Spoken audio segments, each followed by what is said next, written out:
You are not allowed to eat here." Amelia Brooks's voice cut through the cabin like a cold blade. "This meal service is only for first-class passengers who belong." She blocked the meal cart in front of seat 2A, her eyes fixed on the black man sitting upright, as if he had wandered into a space never meant for him. The first-class cabin of Skyreach Airways glowed under recessed lights. Leather seats gleamed. Crystal glasses chimed softly. The air carried the scent of butter and herbs. Across the aisle, Amelia's smile was warm as morning sunlight while she poured sparkling wine for a white passenger. Passing Christopher Hayes, she turned to Steele. In front of him, his tray remained empty. The Swiss watch on his wrist caught the light, flashing like a cruel reminder that luxury often masks prejudice. Christopher said nothing. His face was calm, still as a lake before a storm. The boarding screen had been clear. 2A, first class. The tailored suit fit his 45-year-old frame, shaped by endless boardrooms and hard decisions. He tilted his head slightly, observing. A phone camera was quietly recording from seat 1B, another from the young woman in 2C. One more in 3A lifted its lens. Glass eyes were already capturing every detail. "You should go back to your real seat," Amelia said, her voice sharp as a razor. "Go back to where you belong." Christopher opened his palm and placed his boarding pass on the table. 2A. Period. The cart rolled like a parade. Each glass of champagne sparkled in Amelia's hand as she served row 1B, 1C, 1D. Smiles, congratulations, courtesy. When she reached Christopher's row, her expression went blank. She pushed the cart past without a glance. "Excuse me." Christopher's voice was deep, even. "May I have some water?" Amelia turned back, a plastic smile pasted onto her face. "We'll serve you when we have time, sir." She immediately leaned toward the passenger behind, her tone gentle. "Mr. Patterson, would you like champagne or sparkling water?" White froth bubbled. Another phone switched to live stream.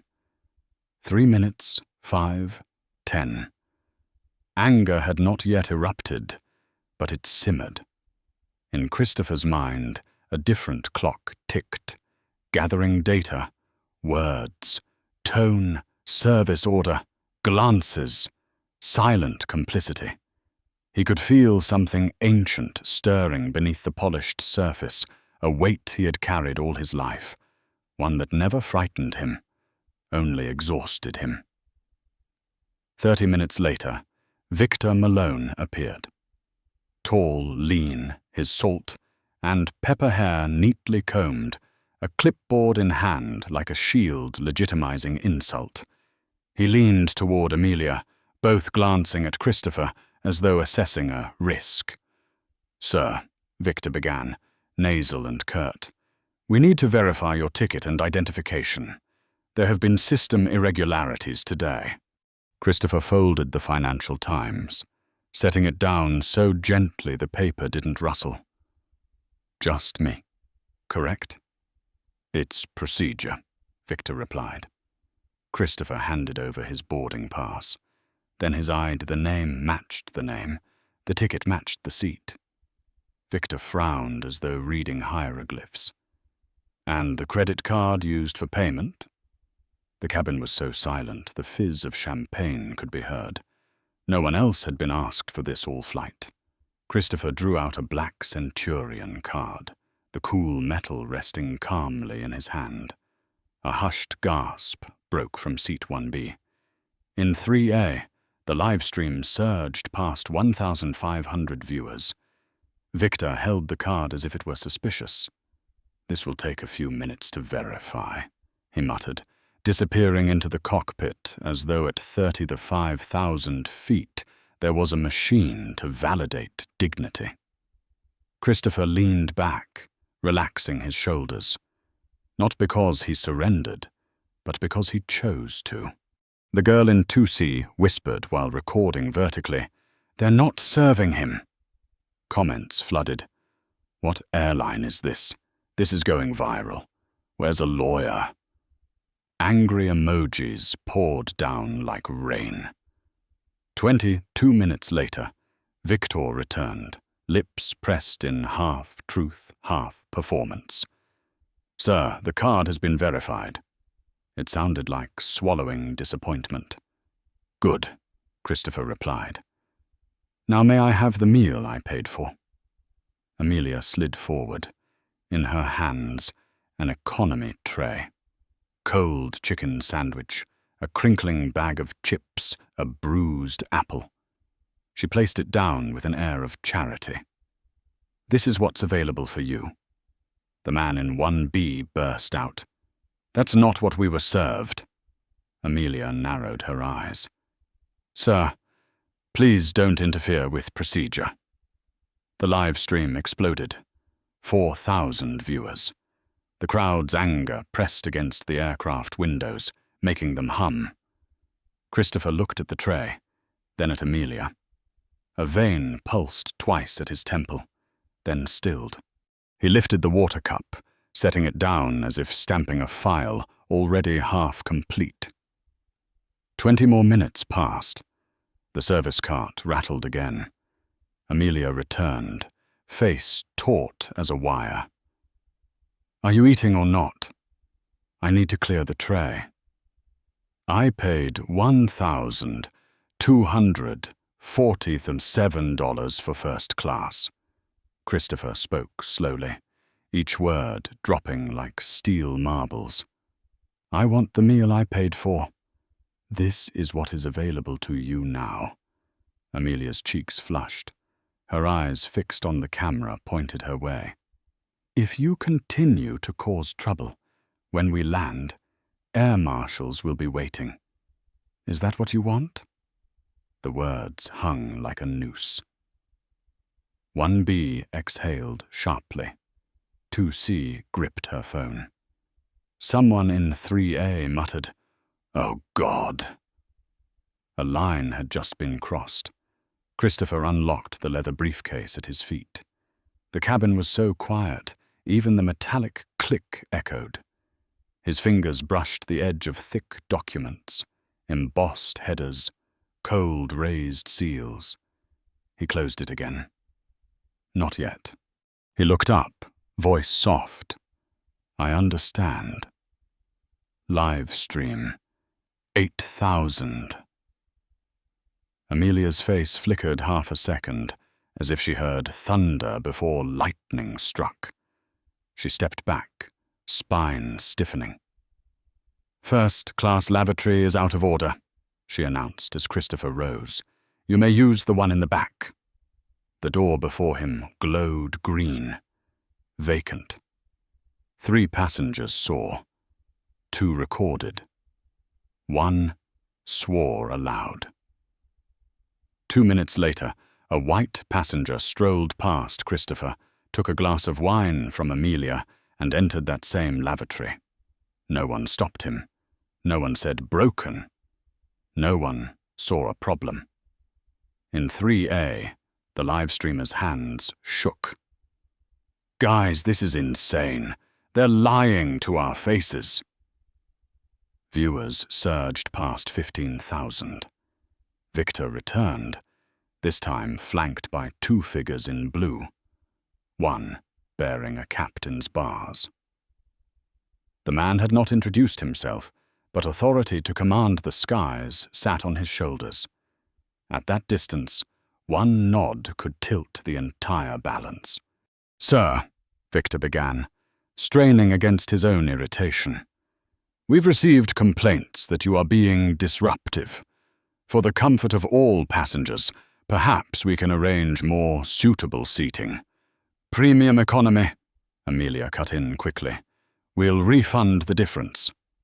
The air contracted. More suitable. The words landed like a slap. Christopher rested his hand on the headrest, not sitting, not rising. He looked at them calmly, deliberately. "I'm comfortable in my assigned seat," he said. "I have not been disruptive. I have only asked for what I paid for." Victor's grip tightened on his clipboard, tapping his pen against paper. Amelia inhaled sharply. She knew cameras were devouring every twitch of her face. She knew the airline script. Stay calm, stay firm, cite procedure. She was following it. Yet sometimes following procedure is the quickest way to betray conscience. In 1B, a man stood. "Excuse me, sir," he addressed the crew, his voice low and dangerous. "He hasn't raised his voice once. We've all seen you ignore him." "Sir." "Please sit down," Victor snapped. "This does not concern you." "It concerns all of us," 1B replied, "because we are watching open discrimination, plain and simple." A wave rippled through the cabin like wind over water. Those who had stayed silent began to lift their heads. A woman in 2C said, "I've been recording since the start." A nod from 3A. Phones that had been hesitant now rose high. Christopher observed it all with the eyes of a man too accustomed to justice wrapped in civility. In his mind, a chart of events, timestamps, witnesses, words, everything falling neatly into evidence. He didn't need to shout. He didn't need to argue. He only needed timing. He placed his hand on the briefcase again, unlocked it. The faint click cut through every breath.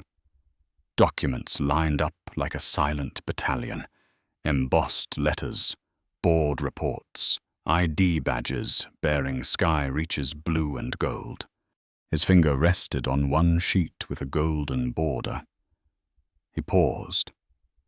To pull it? Not yet. He closed the case, locked it. Because the plot twist was not to avenge a denied meal. It was to expose a system that believed power lay in choosing who was worthy and who was not. True power was seated in 2A, counting the beats of injustice. Amelia glanced at Victor, a flicker of doubt flashing in her eyes. What if he was someone important? The thought crossed, then she smothered it. Procedure is procedure. She tossed herself an invisible lifeline, held tight. Christopher lowered his voice just enough for the cameras to catch. "I understand completely," he said softly. One sentence, carrying warning. In 3A, viewers jumped to 25,000. In 1B, the man murmured, "This won't end in the air." In 2C, a caption appeared, "Don't look away. Something is coming." The plane trembled slightly through turbulence. Champagne glasses shook. A single drop leapt from the rim, bursting across the table like a flare. A moment of shift. Most recognize it only after everything has changed. Before Victor could speak further, a young staffer at the back of the cabin looked up from his laptop, eyes wide. A notification had just flashed. Sky Reach stock down 11% after a wave of breaking reports. Internal messages shot across screens like lightning. Media crisis. Who is on flight 4117? Find out now. The young man glanced at Christopher and froze. That face. He had seen it on a financial news feature, in an interview about restructuring the airline industry. His heart skipped. Could it be? Then he fell silent, as though he had stumbled onto the trigger of a bomb. Amelia did not see the invisible quake. She saw only a man refusing to obey. and the rim of a camera lens fixed on her. She straightened her jacket, chin raised, her voice sharpened. "Sir, this is your final warning. If you do not comply, we will have to remove you from this flight." Christopher lifted his eyes, calm. He heard his own heartbeat. Steady, round, even. He felt the cool metal of the briefcase clasp warm in his hand. He knew the board was set, the pieces in place. Enough data, enough witnesses, enough audience. He smiled, not at Amelia or Victor, but at the report that would either save a system or burn it to the ground. "I understand," he repeated. "We'll resolve this as soon as we land." Outside the window, the night sky glimmered with flight paths like silver threads. Inside, the first-class cabin grew 1 degree colder. Not from the air conditioning, but from truth waiting just behind the curtain, ready to be revealed. And when that curtain touched the hand of the man in 2A, the story would change its name. Just not yet. In this chapter, power was silent. In the next, it would speak. And when it spoke, the voices that had mocked, threatened, and dictated would have no place left to echo. "Sorry, but we'll serve you when we can." Amelia Brooks's voice landed like a dull blade, cold and condescending. The drink cart slid past seat 2A, leaving in front of Christopher Hayes a deliberate emptiness that stung. No glass of water. No champagne. Meanwhile, the 3 seats beside him gleamed with silver trays, bubbling wine, and courteous nods of attention. Christopher tilted his Financial Times slightly, his eyes never leaving Amelia's every move. His hand rested calmly on his knee, fingers tapping lightly, not out of impatience but as a way of recording. Every time she ignored him, every cold glance, every softly spoken word that quietly declared he did not belong here. From 1B, a phone camera peeked out from a suit sleeve. In 2C, a young woman leaned forward, her screen glowing. From 3A, a live stream had begun, whispered caption across the feed. "Guys, this is insane. A black man in first class is being completely ignored." Viewers climbed by the second. 30 minutes later, the tension escalated. Victor Malone, the senior attendant with neatly combed salt and pepper hair, appeared. Clipboard in hand, his eyes flicked at Christopher with suspicion. "Sir, we'll need to verify your ticket and identification. The system has shown some irregularities today." Christopher looked up, his voice deep, steady. "So only I need to be verified." Victor didn't answer directly. He simply held out his hand. Christopher handed over his boarding pass, his ID, all matched. Still, Victor frowned as if decoding a cipher. Then, with stiff formality and a hint of accusation, he added, "And the credit card used for payment. We'll need to confirm it to ensure there's no fraud." The cabin froze, a demand that no one else had been subjected to. Christopher drew out a black American Express Centurion, heavy in his hand. A soft gasp escaped from 1B. The girl in 2C whispered, "My God, that's invitation only." Victor took it, examining as though searching for flaws. "This may take a while to verify," he said, disappearing into the cockpit. All around, eyes lingered on Christopher, some curious, others uneasy, but all aware of the injustice. 10 minutes. 20. The live stream ticked past 1,500 viewers. Comments flooded. What airline is this? That's blatant discrimination. Where's a lawyer? Victor returned, his face tinged with disappointment, as though he regretted not finding fault. Sir, the card has been verified. Christopher set down his newspaper, his voice even. Very good. Now may I have the meal I paid for? Amelia appeared, tray in hand. Not prime beef, not salmon in butter sauce. In front of Christopher landed an economy meal. A cold chicken sandwich, a limp bag of chips, a bruised apple. This is what's left for you, she said, her eyes etched with disdain.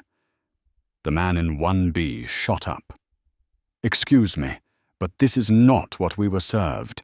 This is first class. Amelia narrowed her eyes, her forced smile dissolving. Sir, please do not interfere with our procedures. The cabin erupted. The live stream broke 4,000 viewers. Comments poured in, filled with outrage. Christopher looked at the sad tray, his eyes darkening, but his fingers continued their calm, steady rhythm against the table. 20 minutes later, Amelia returned, her face flushed red. Are you eating or not? We need to clear the tray. Christopher lifted his head, each word heavy as iron. I paid $1,247 for first-class service. I want the meal I purchased. Amelia's voice sharpened. This is all you're getting, and if you continue to cause disruption, we will have the air marshals deal with you upon landing. The silence that followed pressed heavy as cabin pressure outside the glass. The woman in 2C gaped. The man in 1B pressed his hand to his forehead in disbelief. Phones lifted higher, cameras flashing. Christopher did not lash out. He calmly opened his leather briefcase. The click of the lock was soft, but it reverberated through the cabin. Inside, embossed documents gleamed faintly. His fingers brushed across them. Then he closed the case again.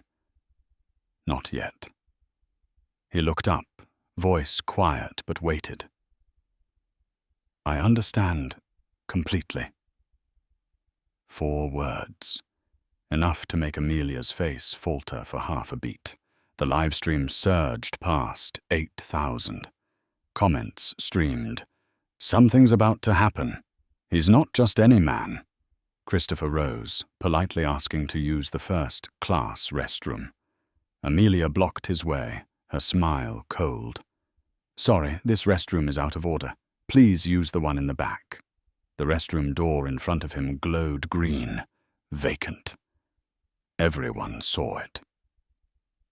2 minutes later, a white passenger strolled by, glass of wine in hand from Amelia, and walked straight through that same door. The live stream exploded. 15,000 viewers. Comments screamed. They're lying outright. This is blatant discrimination. The cabin was no longer just first class. It had become a stage.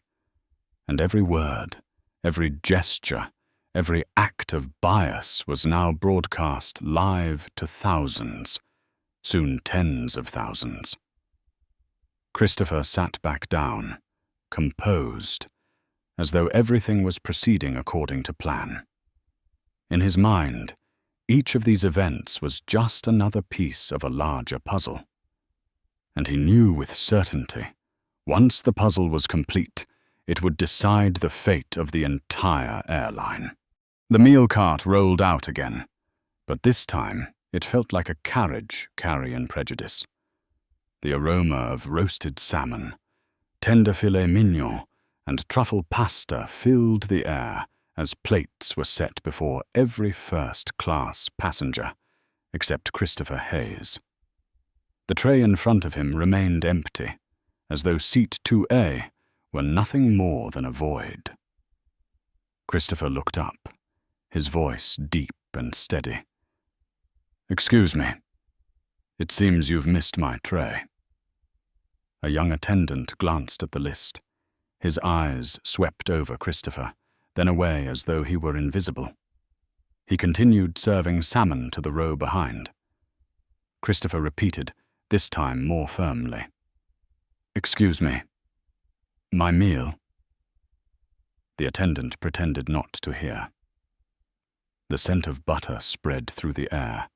The clink of cutlery against porcelain rang out, while Christopher's tray remained bare and cold. In 1B, a grey-haired man raised his phone higher, recording the empty tray in stark contrast to the feasts around it.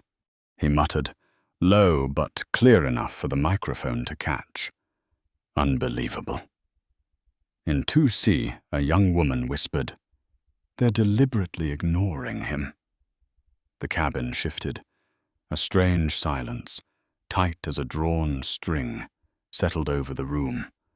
Avoidant glances turned into watching eyes, then slowly hardened into outrage.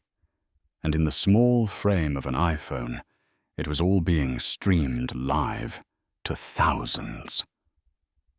Victor Malone, the senior attendant, returned with a rigid clipboard, his voice lowered, but loud enough for the cabin to hear.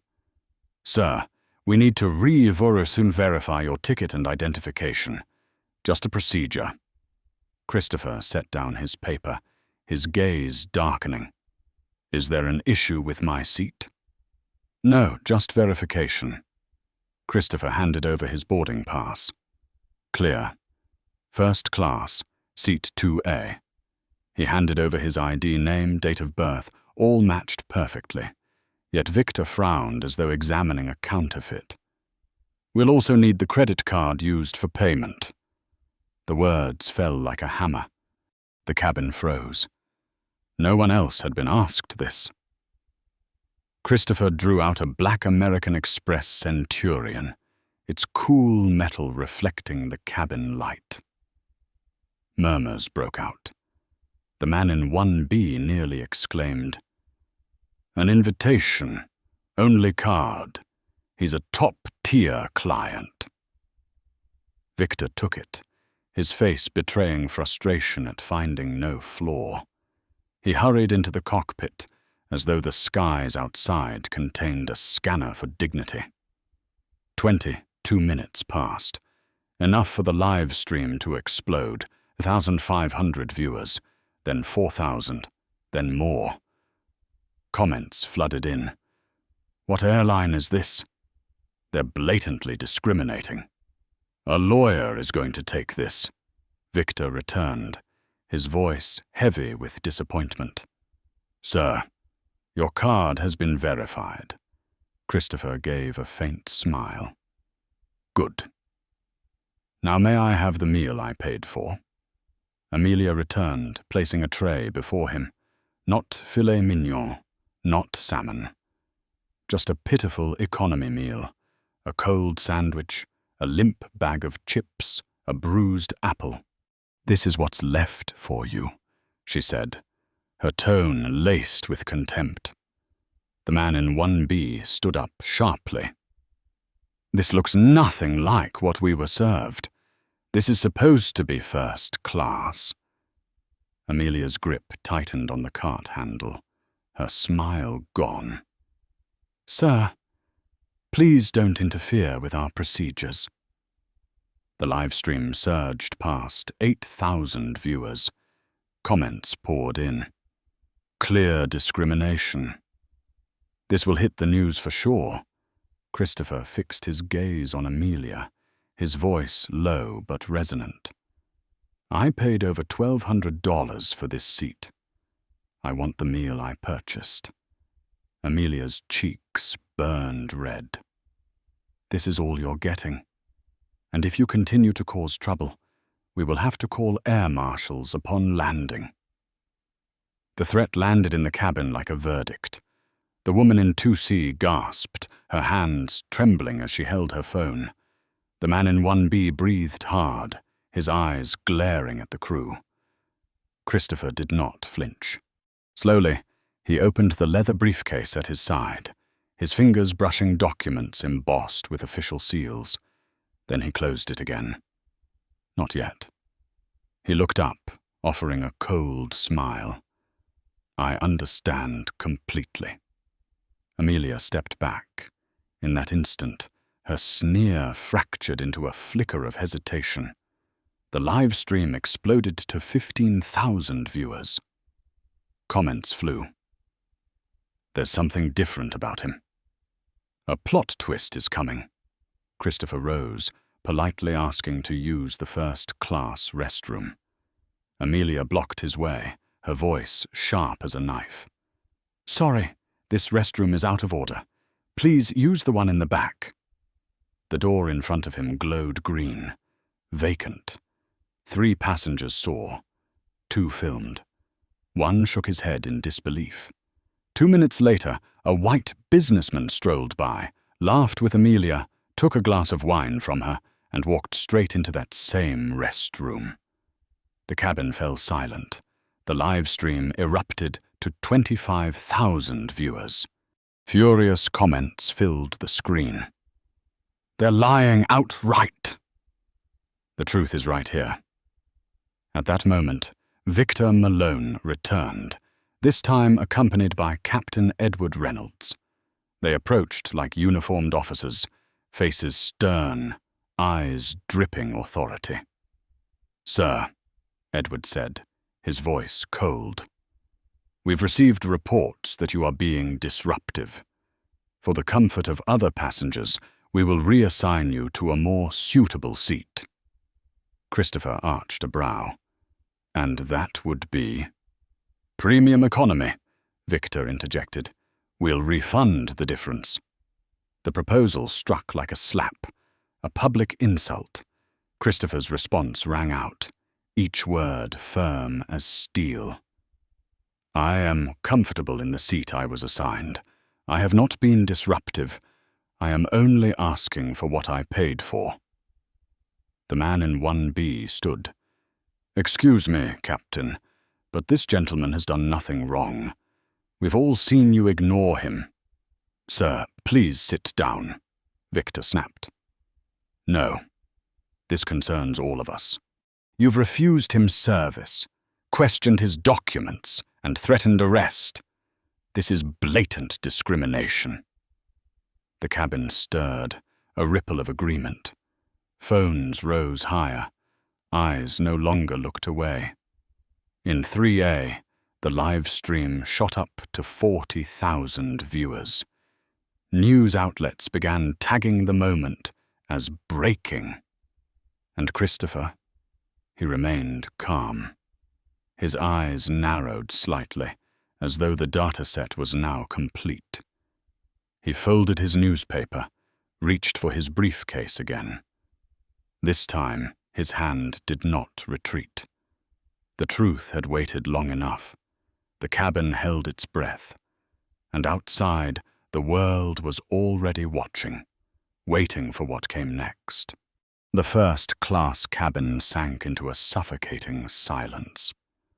Only the roar of the jet engines outside remained, echoing like war drums, announcing an inevitable confrontation.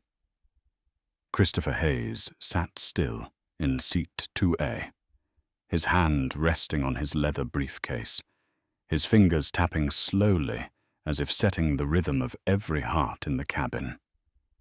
The live stream had surged past 75,000 viewers. The audience outside was no longer just watching. They had become a colossal courtroom. They were not only witnesses, they were waiting for the moment when the man humiliated would turn the tables. Christopher calmly unlocked the briefcase. Click. That small sound sliced through the cabin like lightning. Every eye turned toward him. From Amelia to Victor to Captain Edward Reynolds, each of them pulled into the gravity of that moment.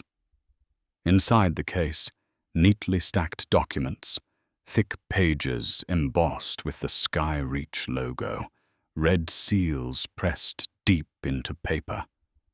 no haste.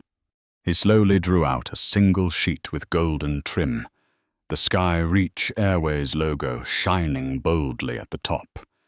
He looked up, his voice steady, resonant, carrying louder than the engines. "Mr. Malone, step forward."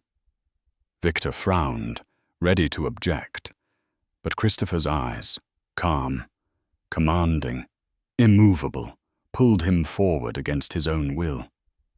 Captain Reynolds followed, as if drawn by an unseen force. Christopher handed Victor the paper. "Read it." Victor glanced down. Within the first few lines, the blood drained from his face. "Skyreach Airways, Executive Committee. Christopher Hayes, Chief Executive Officer, Hayes Capital Group. Major shareholder.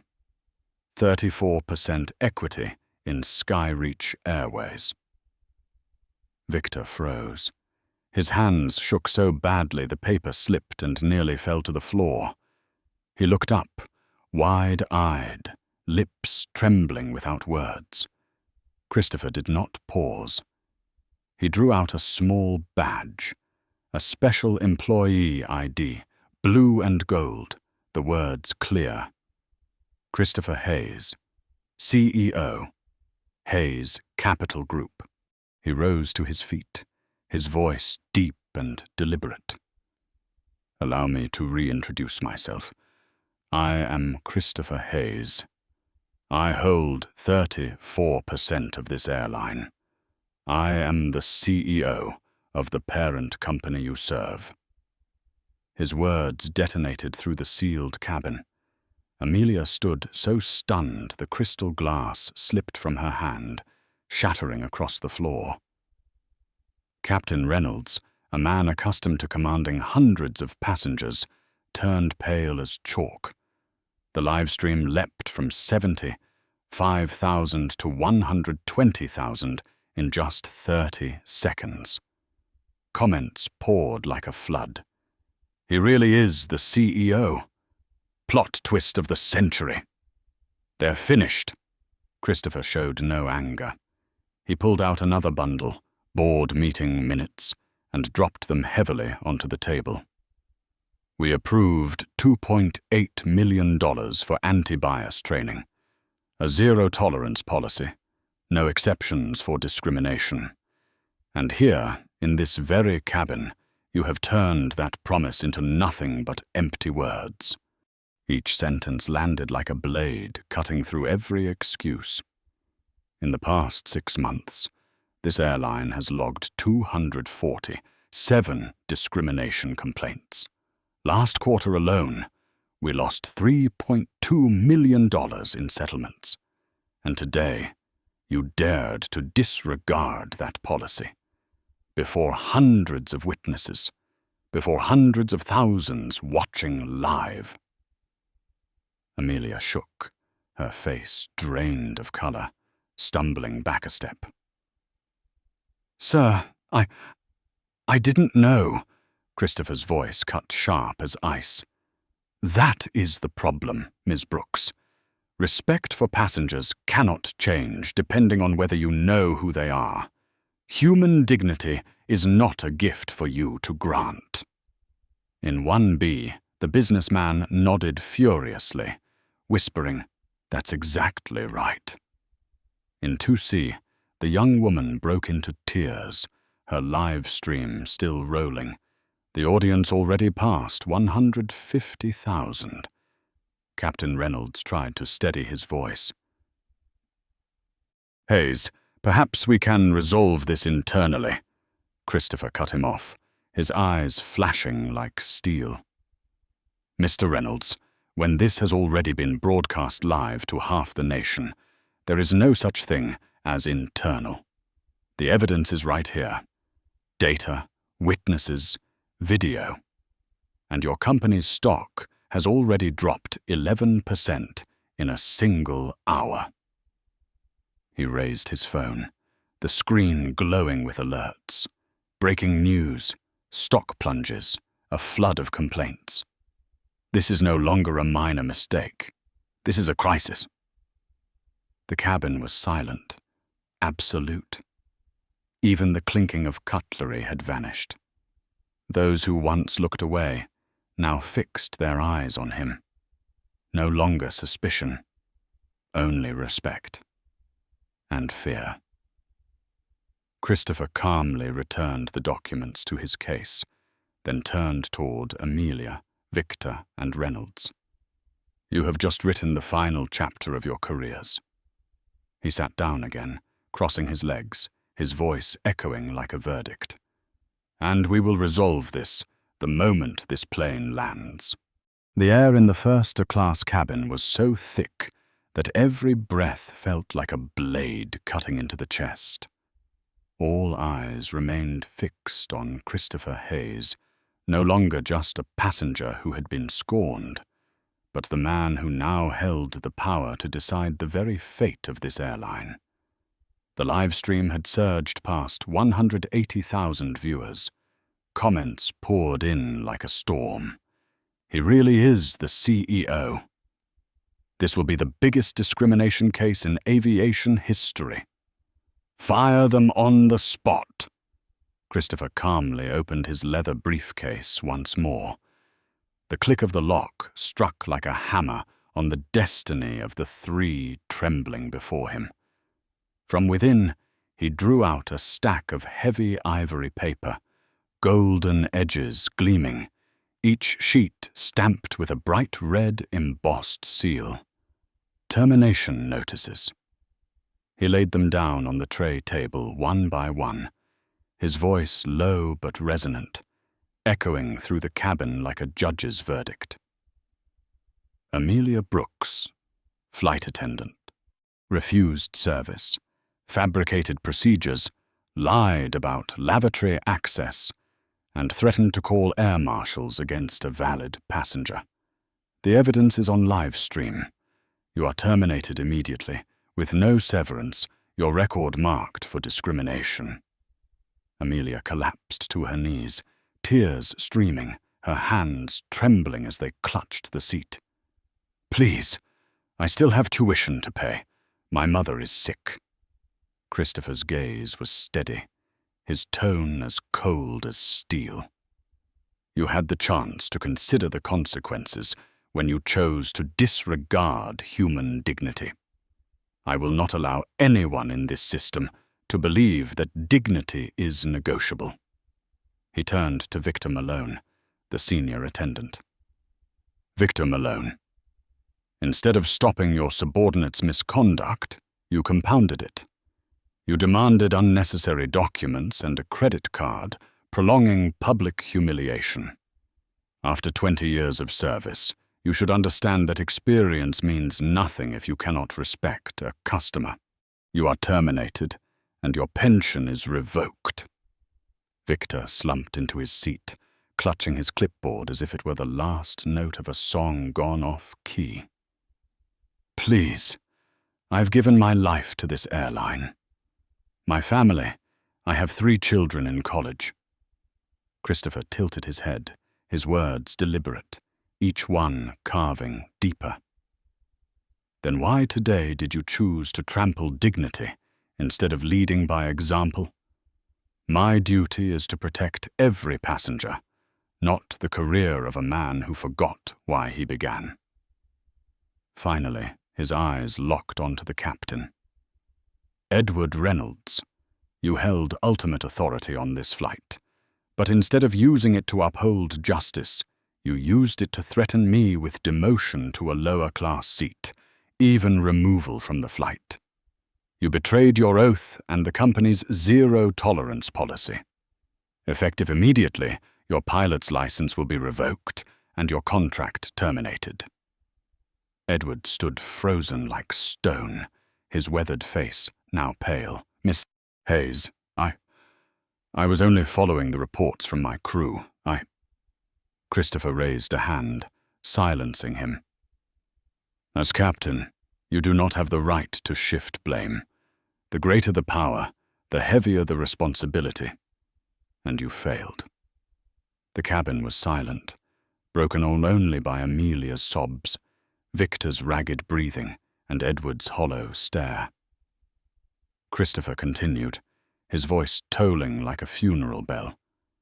"You will be escorted off this aircraft upon landing. Your ID cards, badges, and all privileges revoked immediately. Your files will record the reason for dismissal, discrimination, and that record will follow you for the rest of your careers." He closed the stack of papers, his eyes sweeping across the cabin. "I am not doing this only for myself. I am doing this for the 247 passengers who filed complaints of discrimination and were never heard. I am doing this so that every person seated here, every viewer watching this live stream, understands that dignity is not a privilege. It is the minimum right every human being deserves." Applause erupted. It started from 1B, then 2C. Then the entire cabin roared like thunder. The clapping was not just for Christopher Hayes, but for justice, reaffirmed high above the clouds. The live stream surpassed 220,000 viewers. Comments cascaded like a flood. "He's the definition of true leadership. This is what zero tolerance really means. A fitting end for bigots." Amelia crumpled on the floor, her uniform soaked with tears. Victor buried his face in his hands, years of hardened lines, etched now only with shame. Edward stood motionless, his shoulders sagging like broken wings. Christopher gathered his documents, locked the briefcase, and placed it on his lap. He did not look at them again. To him, the trial was over. The verdict delivered, justice executed. The aircraft shuddered lightly as the PA system crackled. "We are now preparing to land in Atlanta." But inside the first-class cabin, no one thought of the runway. They had just witnessed another descent, the free fall of 3 careers, from which there would be no recovery. The plane's wheels screeched against the Atlanta runway, the grinding friction like a final full stop. Passengers jolted at the landing, but the greatest tension wasn't outside the window. It was inside the first-class cabin. Christopher Hayes sat tall, one hand resting lightly on his leather briefcase, his eyes on the window, calm as if the storm that had just passed was merely a test. In contrast, the 3 in front of him, Amelia Brooks, Victor Malone, Edward Reynolds, trembled like prisoners awaiting execution, but still clinging to a fragile thread of hope. The PA system announced, "We have landed. Please remain seated until the aircraft comes to a complete stop." But no one in the cabin thought about routine procedure. Security was already waiting. When the door opened, 2 plainclothes security officers stepped on board, walking straight into first class. Christopher gave a single nod, his voice low and commanding. "These are the 3 who need to be escorted. Collect their employee badges, IDs, and all company property immediately." Amelia broke into sobs, her cries shattering like glass. "Please give me another chance. I still have student debt, a sick mother." Christopher turned to her, his tone cold as steel. "Those chances were in every tray you refused to serve, every glass of water you withheld. You chose to disregard human dignity, and now the price is your career." Victor tried desperately to hold on to one last thread. 20 years, Mr. Hayes. I've given 20 years. Please let me keep my pension. I have a family, children in school." Christopher raised his head, his eyes stern, his words slow and final. Those 20 years only mattered if you remembered the core truth. Customers are human beings, not categories to be sorted. Once you forgot that, the years and the numbers became meaningless. Edward Reynolds, the man who once commanded an entire flight, now hunched like a schoolboy caught in disgrace. His voice shook, low and weak. "I only followed the reports from my crew. I didn't mean to." Christopher's voice cut through like a hammer. "Power is not a shield to hide behind. You were the captain, and you chose threats over protection. Silence in the face of injustice is worse than action. For that, you lose everything." Security stepped in, stripping badges from their uniforms. Amelia sobbed uncontrollably. Victor collapsed into his seat. Edward could barely stand. They were escorted off the aircraft under the cold stares of hundreds of passengers. There was no pity, no attempt to hide contempt. 30 minutes later, Skyreach Airways released an official statement across every major outlet.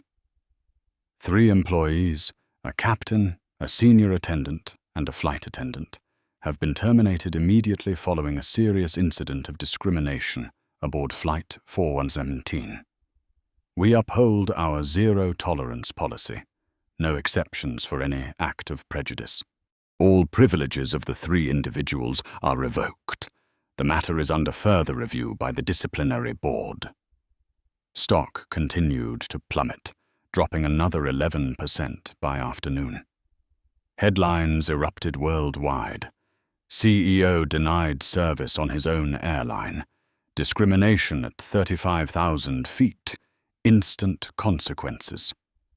Within 24 hours, the live stream reached 5 million views, becoming the most viral video of the year. The footage was played in business schools, human rights conferences, and woven into corporate training across multinational companies. The names Amelia, Victor, and Edward became textbook examples in anti-bias education. Amelia, terminated with no severance. Her record branded with discrimination, left to shoulder-crushing debts. Victor, stripped of his pension after 2 decades, his reputation destroyed, no airline willing to hire him again. Edward, his license permanently revoked after an FAA investigation. His flying career ended in disgrace. Their names, once tied to a profession, now survived only as a warning. A reminder that a single moment of contempt for human dignity can erase an entire lifetime of work. Christopher Hayes felt no need to gloat. He took no pleasure in their downfall. As the plane came to a halt, he rose, adjusted his tie, and walked out with the calm of a man who had fulfilled a duty. He knew from this moment on, the story no longer belonged to him. It had become a global lesson. The first-class cabin, once thick with contempt, now carried a different weight. Respect. The man in 1B approached, extending his hand. "Mr. Hayes, thank you for standing up for all of us." Christopher gave a faint smile and shook his hand. "I only did what any human being should do. Protect dignity." Outside, a swarm of reporters waited. Cameras flashed. Questions poured in. But Christopher said little. He left only one sentence behind, enough to make the front page of hundreds of newspapers the next morning. Sometimes power sits quietly in seat 2A, waiting to remind the world that dignity is never up for negotiation. In this world, money can buy a first-class ticket. Power can impose silence. But there is one thing that can never be bought: the dignity of a human being. The story of Christopher Hayes has proven that respect is not a privilege. It is the most basic right we all deserve. If you believe that justice only has value when it is carried by courage, hit like to help spread this message. Do not forget to subscribe to continue following stories that expose injustice and reaffirm the worth of every human life. And leave a comment with just 2 words, human dignity, to show that you too believe in the power of dignity, the very force that can change the world.